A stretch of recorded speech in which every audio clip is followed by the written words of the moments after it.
Hello my dear students, मैं जहांगीर आलम आप सभी लोगों का एक बार फिर से मेरे यूट्यूब चैनल में बहुत बहुत स्वागत है। तो दोस्तों, आज हम लोग 12वीं के रसायन शास्त्र का एक नया चैप्टर और बहुत ही इम्पॉर्टेंट चैप्टर जिसका नाम कोऑर्डिनेशन कंपाउंड यानी कि उपसर्ग संयोजक यौगिक है, इसको स्टार्ट करने वाले हैं। तो दोस्तों, कोऑर्डिनेशन कंपाउंड इस चैप्टर को स्टार्ट करें इससे पहले हम लोग समझ लेते हैं कि कोऑर्डिनेशन कंपाउंड किसे कहते हैं, यानी कि उपसर्ग संयोजक यौगिक आखिर किसे कहते हैं। तो दोस्तों, शॉर्ट में परिभाषा मैं आप लोगों को बताना चाहूँगा, शॉर्ट में परिभाषा देके मैं आप लोगों को समझाऊँगा कि उपसर्ग संयोजक यौगिक की वैसे यौगिक जिसमें कोऑर्डिनेशन बॉन्ड पाया जाता है।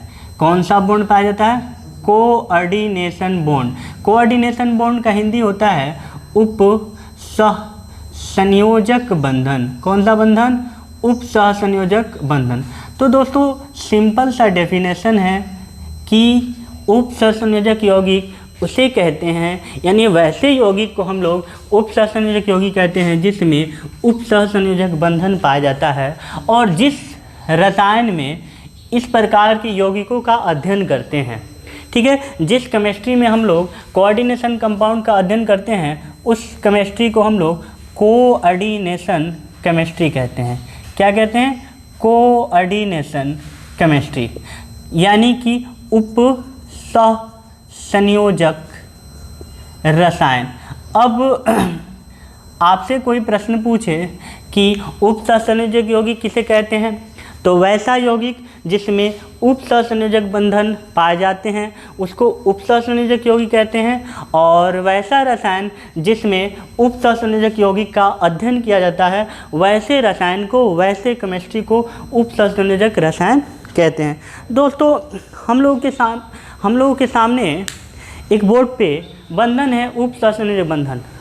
ये उपसहसंयोजक बंधन, या आप लोग 11वीं में एक चैप्टर पढ़े हैं जिसका नाम है केमिकल बॉन्डिंग यानी कि रासायनिक बंधन। वहाँ पे आप लोग बढ़िया से पढ़े हैं कि रासायनिक बंधन 3 प्रकार के होते हैं। कौन कौन सा?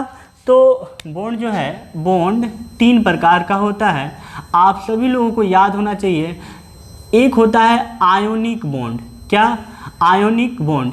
अब आयोनिक बॉन्ड को हम लोग इलेक्ट्रोवैलेंट बॉन्ड भी बोलते हैं। क्या? Electrovalent bond. ठीक है। और एक होता है आपका कोवेलेंट बॉन्ड। ठीक है। और एक होता है कोऑर्डिनेशन बॉन्ड। ठीक है। यानी कि टोटल बॉन्ड कितने प्रकार के होते हैं? तो 3 प्रकार के हम लोगों ने वहाँ पे पढ़ा था 11वीं क्लास में। आयनिक बंधन या वैद्युत संयोजक बंधन, एक होता है कोवलेंट बॉन्ड यानी कि सहसंयोजक बंधन, और एक होता है कोऑर्डिनेशन बॉन्ड। तो दोस्तों, कोऑर्डिनेशन बॉन्ड जिस यौगिक में पाया जाता है उसको हम लोग कहते हैं कोऑर्डिनेशन कंपाउंड यानी कि उपसहसंयोजक यौगिक, और जिस यौगिक में, जिस भी कंपाउंड में ये वाला बॉन्ड पाया जाता है यानी कि सहसंयोजक बंधन पाया जाता है उसको हम लोग सहसंयोजक यौगिक कहते हैं, और जिस यौगिक में ये वाला बॉन्ड पाया जाता है यानी कि आयनिक बंधन या वैद्युत संयोजक बंधन पाया जाता है उसको हम लोग आयनिक या वैद्युत संयोजक यौगिक कहते हैं। अब इससे पहले कि हम लोग कोऑर्डिनेशन कंपाउंड पढ़ें, कोऑर्डिनेशन बॉन्ड पढ़ें, तो हम लोग आयनिक बॉन्ड और इलेक्ट्रो बॉन्ड, कोवलेंट बॉन्ड और कोऑर्डिनेशन बॉन्ड, इन तीनों की चर्चा बारी बारी से कर लेते हैं, क्योंकि आप लोगों में से बहुत से विद्यार्थी ऐसे हैं जिनको कुछ को छोड़ के जिनको बॉन्ड के बारे में जानकारी नहीं है। तो दोस्तों, आज का ये जो चैप्टर है कोऑर्डिनेशन कंपाउंड को, इस क्लास में हम लोग, चैप्टर की इस क्लास में हम लोग आज बॉन्ड का जिक्र करते हैं। ठीक है, तो 11वीं का, लेकिन इसका ताल्लुक, इसका संबंध, इसका रिलेशन आपके कोऑर्डिनेशन कंपाउंड से है, यानी कि इस चैप्टर से है, क्योंकि कोऑर्डिनेशन कंपाउंड उसे ही कहते हैं जिसमें कोऑर्डिनेशन बॉन्ड हो। तो कोऑर्डिनेशन बॉन्ड हमको जानना है, भले आप लोग 11वीं में पढ़े हैं और कुछ विद्यार्थी नहीं पढ़े हैं, तो उन लोगों के लिए आयनिक बॉन्ड और ये तीनों बॉन्ड मैं क्लियर कर दे रहा हूँ। ठीक है, बारी बारी से। तो दोस्तों, चलिए हम लोग सबसे पहले आयनिक बॉन्ड यानी कि इलेक्ट्रोवैलेंट बॉन्ड के बारे में पढ़ते हैं। ठीक है, देखिए। तो दोस्तों, आयनिक बंधन या वैद्युत संयोजक बंधन इसको हम लोग जानते हैं, पढ़ते हैं। आयनिक बंधन या वैद्युत संयोजक बंधन, आप लोगों को पता होगा कि इसमें इलेक्ट्रॉन के ट्रांसफ़र के फलस्वरूप बॉन्ड बनता है। क्या? इलेक्ट्रॉन के ट्रांसफ़र, यानी कि इलेक्ट्रॉन के आदान प्रदान। और कैसा? तो पूर्णतः आदान प्रदान, एक दे देता है और एक ले लेता है पूरा पूरी, ठीक है। और उस प्रकार इस बॉन्ड का निर्माण होता है और इसमें इलेक्ट्रॉन का शेयर होता है, यानी कि शेयरिंग के फलस्वरूप ये बॉन्ड बनता है, यानी कि साझेदारी के फलस्वरूप। किसके फलस्वरूप? साझेदारी के फलस्वरूप। तो दोस्तों चलिए हम लोग पहले ये वाला बंधन को पढ़ते हैं, आयनिक बॉन्ड या वैद्युत संयोजक बंधन, इसको हम लोग पढ़ते हैं। तो दोस्तों आयनिक बॉन्ड या वैद्युत संयोजक बॉन्ड, तो सबसे पहले इसको बताऊं, इससे पहले भी मैं आप लोगों को लेके चलना चाहता हूं कि कोई भी परमाणु बॉन्ड क्यों बनाता है, इसके बारे में हम लोग समझते हैं। तो कोई भी परमाणु बॉन्ड बनाता है वह अक्रिय गैस की भांति होने के लिए। अब अक्रिय गैस में कौन ऐसा बात है, तो सबसे पहले हम लोग ये भी समझ लेते हैं कि अक्रिय गैस, जिसको हम लोग इंग्लिश में इनर्ट गैस कहते हैं, क्या? इनर्ट गैस किसको कहते हैं? तो दोस्तों अक्रिय गैस वर्ग 18 पीरियोडिक टेबल में वर्ग 18 के तत्वों को अक्रिय गैस कहते हैं और इसके अंतर्गत आता है helium, neon, argon, krypton, xenon, radon. ये सभी अक्रिय गैस के अंतर्गत आते हैं। कौन से गैस के अंतर्गत? इनर्ट गैस के अंतर्गत आते हैं, ठीक है।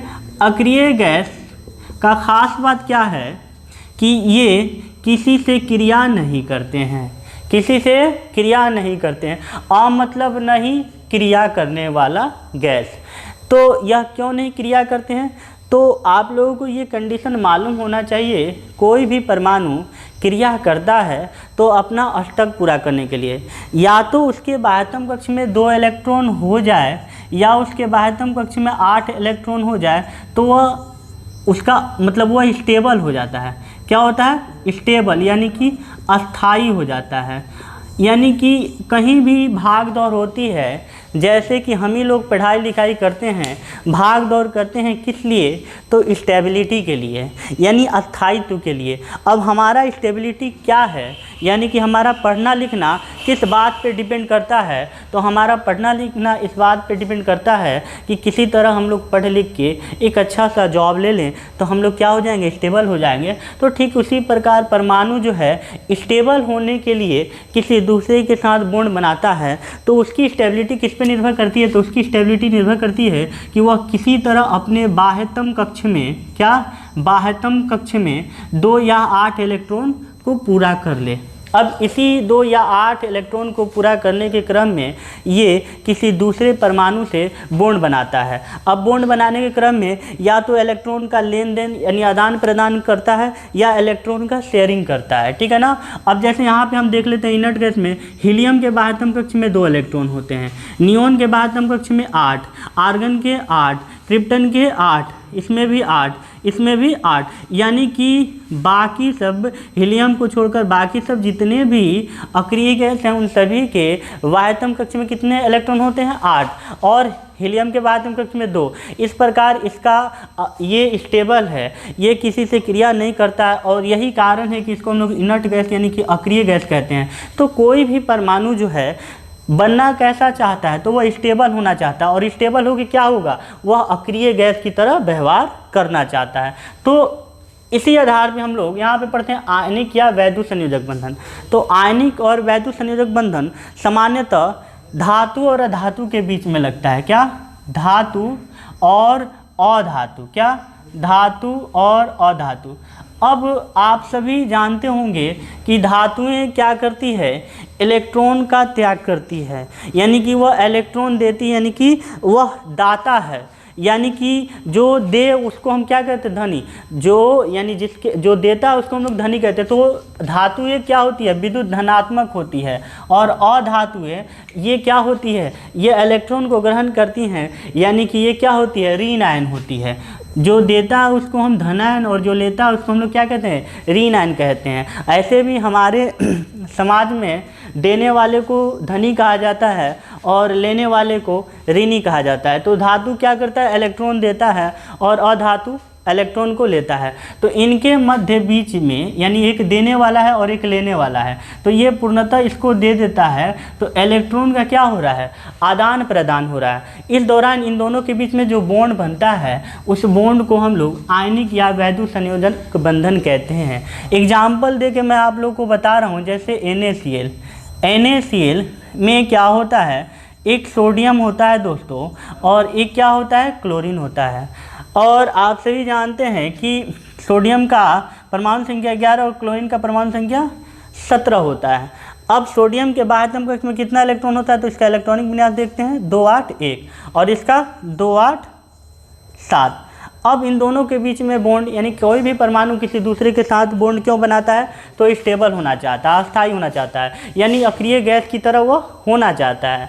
और अक्रिय गैस होने के लिए क्या करना पड़ेगा, उसके बाह्यतम कक्ष में या तो 2 हो जाए या उसके बाह्यतम कक्ष में 8 हो जाए।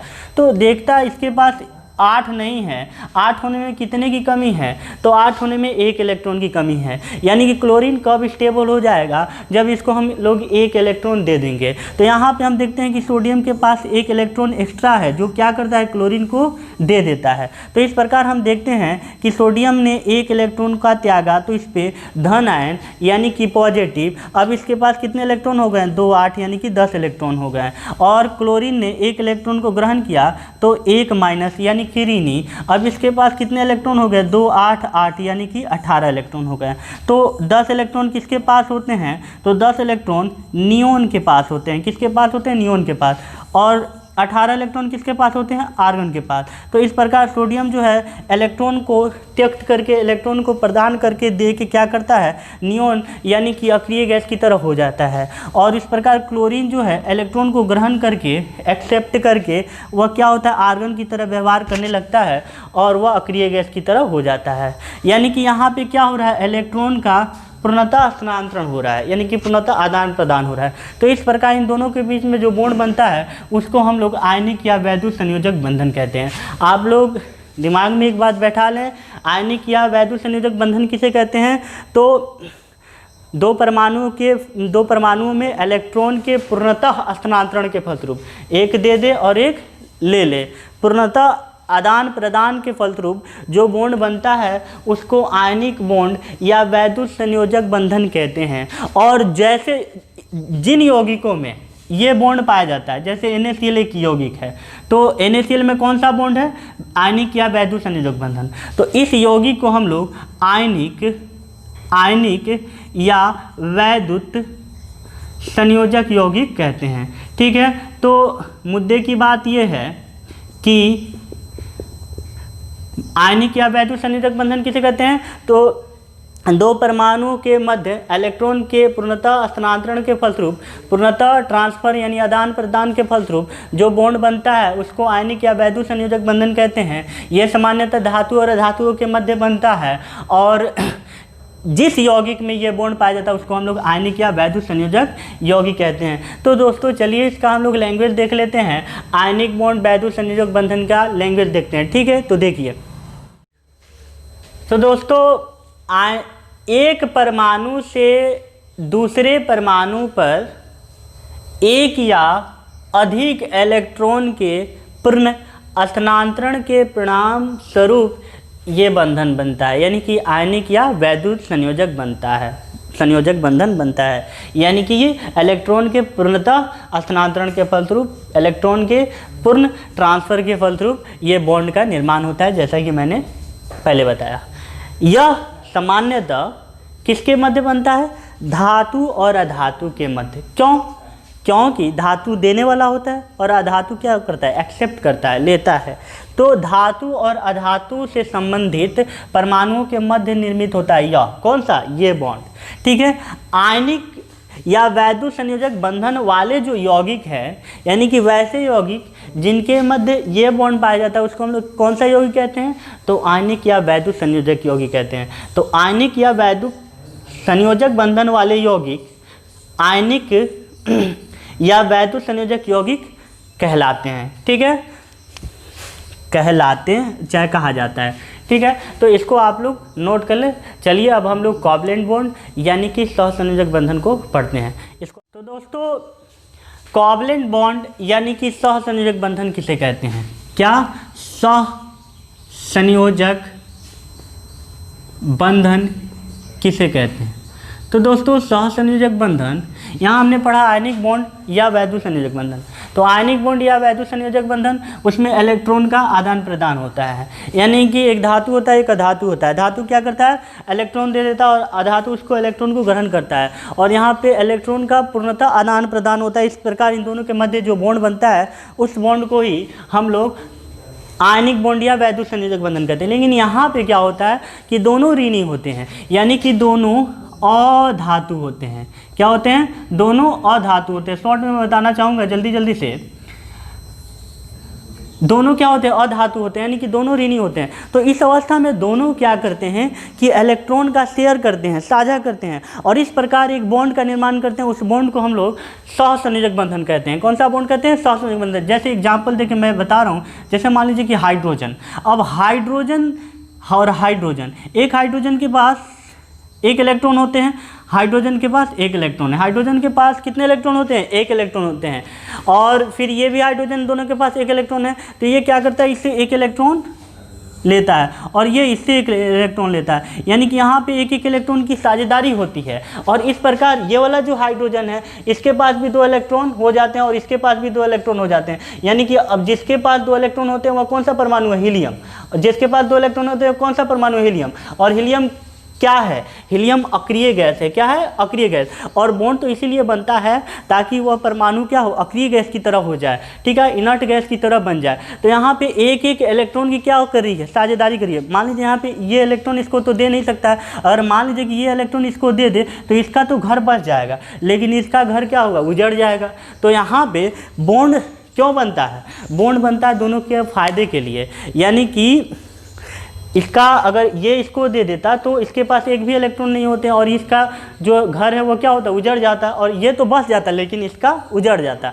तो क्या करते हैं? दोनों को कमी है तो एक एक इलेक्ट्रॉन की साझेदारी की और दोनों ने अपना द्वितीयक पूरा किया, और इस प्रकार इन दोनों के मध्य एक एक इलेक्ट्रॉन की साझेदारी के फलस्वरूप एक बॉन्ड निर्मित हुआ। उस बॉन्ड को हम लोग क्या कहेंगे? सहसंयोजक बॉन्ड कहेंगे। और ऐसे यौगिक जिसमें ये बॉन्ड पाया जाता है उसको हम लोग सहसंयोजक यौगिक कहते हैं। कौन सा यौगिक कहते हैं? सहसंयोजक यौगिक कहते हैं। तो सिंपल सा है कि सहसंयोजक बंधन किसे कहते हैं? जिसमें 2 परमाणु, दोनों अधातु हैं, 2 परमाणु आपस में इलेक्ट्रॉन का साझा करके जिस बॉन्ड का निर्माण करते हैं उस बॉन्ड को हम लोग सहसंयोजक बंधन कहते हैं। और जिस यौगिक में ये बॉन्ड पाया जाता है उसे हम लोग सहसंयोजक यौगिक कहते हैं, ठीक है। एक और एग्जाम्पल देकर बता रहा हूँ, जैसे क्लोरीन के बाह्यतम कक्ष में कितना होता है? 7 होता है। क्लोरीन के बाह्यतम कक्ष में कितना होता है? 7। क्लोरीन का परमाणु संख्या 17 होता है, 2 8 7। इसके बाह्यतम कक्ष में 7 इलेक्ट्रॉन होते हैं। तो 1 2 3 4 5 6 7। फिर एक क्लोरीन है, डबल क्लोरीन है, 1 2 3 4 5 6 7। अब देखिए इसको 8 पूरा होने के लिए कितने इलेक्ट्रॉन की आवश्यकता है? 1 इलेक्ट्रॉन की। तो 1 इलेक्ट्रॉन इससे लेता है। इसको भी 8 पूरा होने के लिए 1 इलेक्ट्रॉन की आवश्यकता है, तो इससे लेता है। यानी एक एक इलेक्ट्रॉन की साझेदारी होती है। तो साझेदारी के फलस्वरूप जो बॉन्ड बनता है उस बॉन्ड को हम लोग क्या कहते हैं? कोवलेंट बॉन्ड, यानी कि सहसंयोजक बंधन कहते हैं। और जिस यौगिक में बनता है उस यौगिक को हम क्या कहते हैं? उस यौगिक को सहसंयोजक यौगिक कहते हैं, ठीक है दोस्तों। तो आयनिक बंधन वैसे बंधन जिसमें इलेक्ट्रॉन के पूर्णतः स्थानांतरण के फलस्वरूप बॉन्ड का निर्माण होता है उसे आयनिक बॉन्ड कहते हैं, और ये धातु धातु के मध्य बनता है। और वैसे यौगिक जिसमें ये बॉन्ड पाया जाता है उसको आयनिक यौगिक कहते हैं या वैद्युत संयोजक यौगिक कहते हैं। और वैसे बॉन्ड जिसमें 2 परमाणु के बीच इलेक्ट्रॉन की शेयरिंग यानी साझेदारी के फलस्वरूप बनता है उसे कोवलेंट बॉन्ड यानी कि सहसंयोजक बॉन्ड कहते हैं। और ऐसे यौगिक जिसमें ये बॉन्ड पाए जाते हैं यानी कि सहसंयोजक बंधन पाया जाता है उसको सहसंयोजक यौगिक कहते हैं, ठीक है। तो इसका लैंग्वेज आप लोग देखिए बोर्ड पे।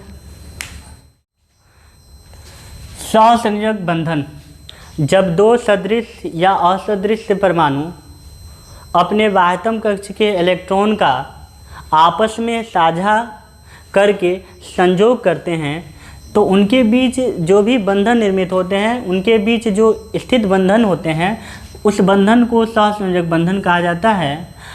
तथा इस प्रकार जो यौगिक बनता है यानी कि निर्मित यौगिक को सहसंयोजक यौगिक कहते हैं। जैसे मान लीजिए H2Cl2 NH3 ये सभी कंपाउंड जो हैं ये क्या हैं? सहसंयोजक यौगिक के उदाहरण हैं। तो दोस्तों फाइनली हम लोग उप सहसंयोजक कंपाउंड के बारे में चलिए हम लोग पढ़ते हैं। ठीक है, तो इसको आप लोग नोट कर लें। उप सहसंयोजक बंधन क्या है? तो उप सहसंयोजक बंधन आपके सहसंयोजक बंधन से बना है। इसमें भी इलेक्ट्रॉन का शेयरिंग होता है, साझा होता है, लेकिन साझेदारी में हमने देखा था सहसंयोजक बंधन में कि यहाँ पे हमने साझेदारी में देखा था कि साझेदारी में दोनों परमाणु पार्टिसिपेट करते हैं, दोनों परमाणु भाग लेते हैं, लेकिन यहाँ पे जो साझेदारी होती है किसी एक परमाणु द्वारा इलेक्ट्रॉन प्रदत्त किया जाता है, प्रदान किया जाता है। ठीक है, वहाँ साझेदारी में थी, सहसंयोजक बंधन में हमने पढ़ा था कि इलेक्ट्रॉन का शेयरिंग होता है दोनों परमाणुओं द्वारा, लेकिन यहाँ पे इलेक्ट्रॉन का शेयरिंग होता है लेकिन एक परमाणु द्वारा। उसको हम लोग देख लेते हैं। जैसे मान लीजिए कि मैं एग्जाम्पल दे रहा हूँ आप लोगों को NH3 तथा BF3 के मध्य बंधन, इनके बीच जो बंधन स्थित होता है उस बंधन को हम लोग उप सहसंयोजक बंधन कहते हैं। जैसे देखिए नाइट्रोजन का परमाणु संख्या कितना होता है? 5 होता है। इसके बाद हम कक्ष में नाइट्रोजन का परमाणु संख्या 7 होता है। इसके बाद हम कक्ष में 5 इलेक्ट्रॉन होते हैं। कितने होते हैं? 5 इलेक्ट्रॉन। तो 1 2 3 4 5 इलेक्ट्रॉन हो गए। हाइड्रोजन के बाद हम कक्ष में कितना इलेक्ट्रॉन होता है? 1। हाइड्रोजन के बाद हम कक्ष में 1। ठीक है, हाइड्रोजन के बाद हम कक्ष में 1। तो इस प्रकार यहाँ एक इलेक्ट्रॉन की साझेदारी हो रही है।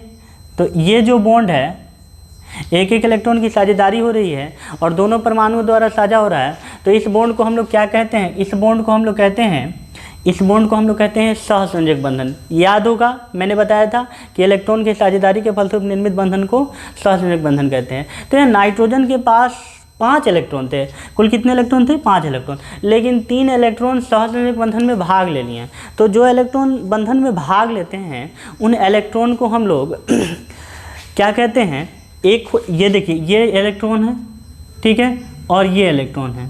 तो जो बंधन में भाग लेते हैं उनको बोन पेयर का इलेक्ट्रॉन कहा जाता है, और जो बंधन में भाग नहीं लेते उनको लोन पेयर इलेक्ट्रॉन कहते हैं। तो ये नाइट्रोजन के ये 5 परमाणुओं में ये 2 परमाणु बंधन में भाग नहीं लिया, तो इस इलेक्ट्रॉन को लोन पेयर इलेक्ट्रॉन कहते हैं। ठीक है ना।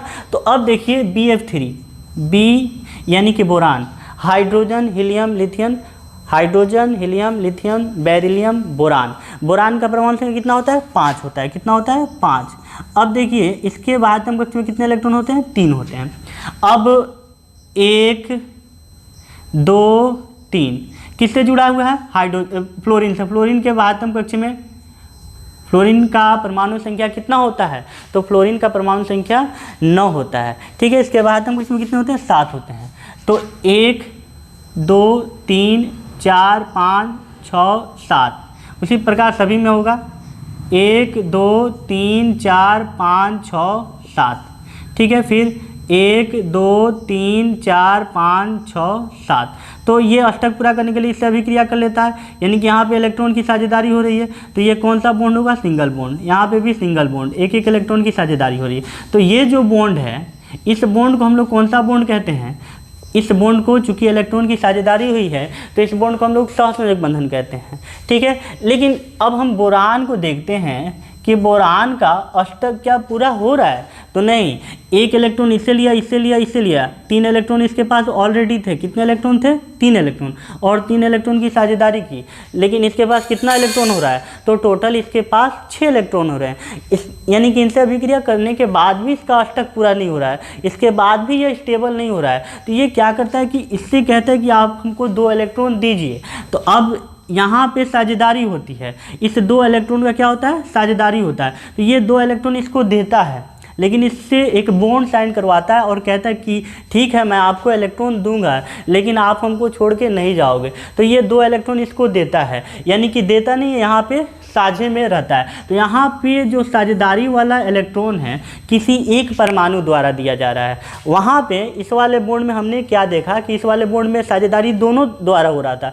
लेकिन यहाँ पे ये दोनों परमाणु के बीच में साझेदारी हो रहा है 2 इलेक्ट्रॉन का, लेकिन ये साझेदारी वाला इलेक्ट्रॉन एक परमाणु द्वारा दिया जा रहा है, यानी नाइट्रोजन द्वारा दिया जा रहा है, इसके द्वारा नहीं दिया जा रहा है। तो ये जो बॉन्ड है, इस बॉन्ड को हम लोग कहते हैं कोऑर्डिनेशन बॉन्ड। क्या? कोऑर्डिनेशन बॉन्ड, ठीक है, कोऑर्डिनेशन बॉन्ड जिसमें दो परमाणु के बीच में इलेक्ट्रॉन की साझेदारी हो, लेकिन साझेदारी वाला इलेक्ट्रॉन किसी एक परमाणु द्वारा दिया जाए। और आप लोगों को मैं बता दूं कि कोऑर्डिनेशन बॉन्ड को इस एरो द्वारा सूचित किया जाता है, ठीक है ना। जो देता है उसको हम लोग दाता कहते हैं, डोनर कहते हैं, दाता, ठीक है। और जो लेता है उसको हम लोग एक्सेप्टर यानी कि ग्राही कहते हैं। क्या? एक्सेप्टर यानी कि ग्राही कहते हैं। अब एक और एग्जाम्पल लेके हम देख लेते हैं, ठीक है, ये आप लोगों को समझ में आया होगा। एक और एग्जाम्पल लेके देख लेता हूँ। देखिए जैसे मान लीजिए कि NH3 है, ठीक है, NH3 है, नाइट्रोजन, नाइट्रोजन के बाद हम कहते कितना होता है, पहले NH3 का मैं दिखला रहा हूँ, नाइट्रोजन NH4+, देखिए NH4+, ठीक है। तो NH4+ में क्या है, NH3 है और क्या है, H+ है, पूरा क्या है, NH4+ है, ठीक है। अब यहाँ पे देखिए नाइट्रोजन, नाइट्रोजन के बाद आत्म कक्ष में कितने इलेक्ट्रॉन होते हैं, तो नाइट्रोजन के बाद आत्म कक्ष में 1 2 3 4 5, टोटल 5 इलेक्ट्रॉन होते हैं। इसको अष्टक पूरा करने के लिए कितने इलेक्ट्रॉन की आवश्यकता है, 3 इलेक्ट्रॉन की आवश्यकता है। कितने, तो 3 से अभिक्रिया करता है। हाइड्रोजन के पास 1 इलेक्ट्रॉन होता है, फिर हाइड्रोजन, इस हाइड्रोजन के पास 1 इलेक्ट्रॉन, फिर 1 इलेक्ट्रॉन की साझेदारी होती है। तो इस प्रकार ये जो बॉन्ड बन रहा है, यहाँ दो परमाणु के साझेदारी के फलस्वरूप ये बॉन्ड बन रहा है। तो इस बॉन्ड को हम क्या कहेंगे, सहसंयोजक बंधन कहेंगे। अब रही बात H+, क्या, H+। अब हम देखते हैं क्या, हाइड्रोजन के पास केवल हाइड्रोजन का परमाणु संख्या 1 होता है, हाइड्रोजन के पास 1 इलेक्ट्रॉन है, लेकिन यहाँ H+ का क्या अर्थ है दोस्तों, H++ कब आता है, जब इलेक्ट्रॉन को वह क्या करे, दे। तो यहाँ पे 1+ आया है तो 1 इलेक्ट्रॉन दिया है, तो इसके पास 1 इलेक्ट्रॉन पहले से थे, अगर 1 इलेक्ट्रॉन दे दिया तो अब इसके पास 1 इलेक्ट्रॉन है, नहीं है, यानी केवल H के पास 1 इलेक्ट्रॉन होते हैं, H+ के पास 1 भी इलेक्ट्रॉन नहीं होते हैं। अब H+ को स्टेबल होने के लिए, जिसके पास 1 भी इलेक्ट्रॉन नहीं है, उसको स्टेबल होने के लिए यानी कि अक्रिय गैस की भांति होने के लिए 2 चाहिए।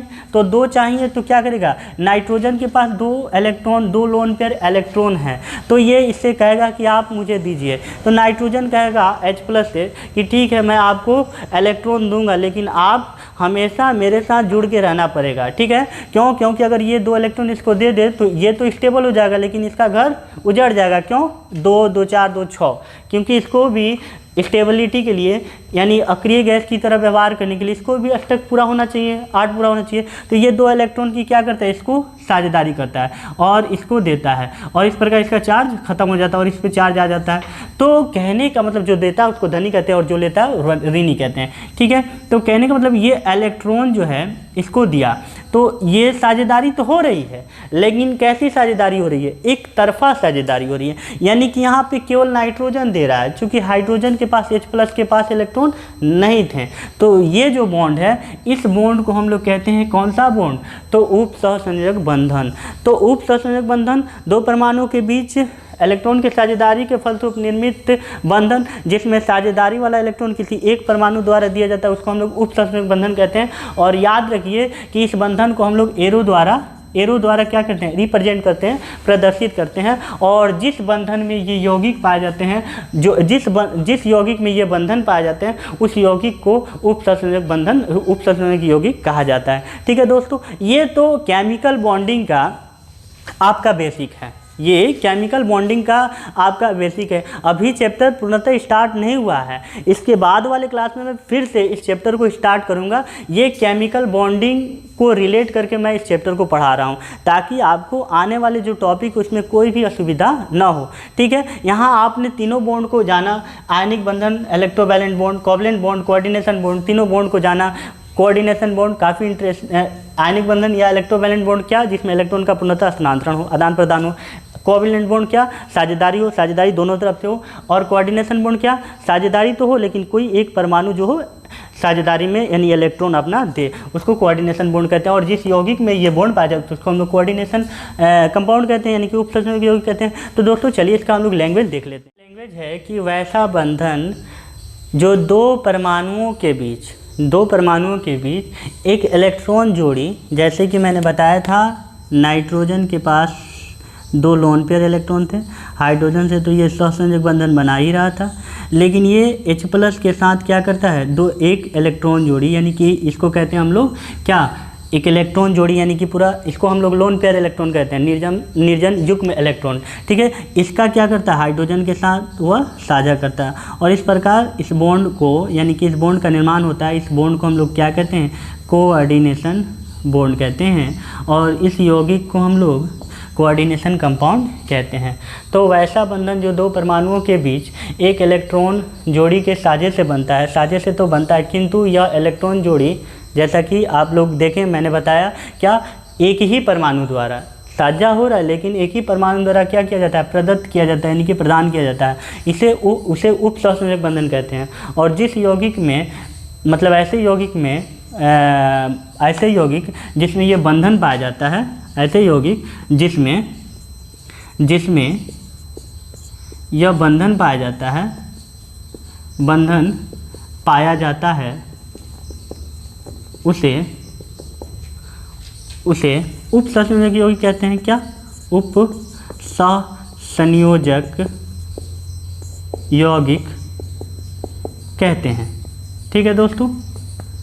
और आप लोग जैसे NH4+ और वह जो बताया था मैंने, ठीक है, तो और इसको आप लोग उतार लीजिएगा। और एक बात आप लोग ज़रूर ध्यान रखें कि कोऑर्डिनेशन बॉन्ड को हम लोग एरो द्वारा रिप्रेजेंट करते हैं। किसके द्वारा, एरो के द्वारा। इसके द्वारा हम लोग कोऑर्डिनेशन बॉन्ड को दर्शाते हैं, ठीक है दोस्तों। तो ये आज मैंने कोऑर्डिनेशन कंपाउंड यानी कि ये जो चैप्टर था, इस चैप्टर को मैंने केमिकल बॉन्डिंग 11 से रिलेट करके स्टार्ट किया, ठीक है। अभी इस चैप्टर में एंट्री पूरा हुआ नहीं है। नेक्स्ट क्लास में, नेक्स्ट वीडियो में मैं फिर से, यानी कि ये बॉन्डिंग नहीं पढ़ाऊँगा, अब फिर से मैं वास्तविक रूप में उपसंयोजक यौगिक, इस चैप्टर के हिसाब से उपसंयोजक यौगिक किसे कहते हैं। ये जो उपसंयोजक यौगिक था ये बॉन्ड के हिसाब से था कि उपसंयोजक यौगिक किसे कहते हैं, केमिकल बॉन्डिंग के हिसाब से। अब हम लोग इस चैप्टर के हिसाब से, यानी कि उपसंयोजक यौगिक, ये जो चैप्टर है इस हिसाब से हम लोग इसको डिफाइन करेंगे, ठीक है दोस्तों। तो अगले वीडियो में मैं आप लोगों को उपसंयोजक यौगिक के और भी जो भी बेसिक है और कुछ जो भी टॉपिक हैं इससे रिलेटेड, उसको मैं चर्चा करूँगा। इसलिए आज के लिए इतना ही। और मैं आप लोगों से फिर से कहना चाहूँगा कि मेरे चैनल पे अगर आप लोग नए हैं तो मेरे चैनल को ज़रूर सब्सक्राइब करें और अपने दोस्तों के व्हाट्सएप ग्रुप में ज़्यादा से ज़्यादा शेयर करें। और अगर वीडियो पसंद आ रहा है लाइक करें, कोई समस्या है तो कमेंट करें।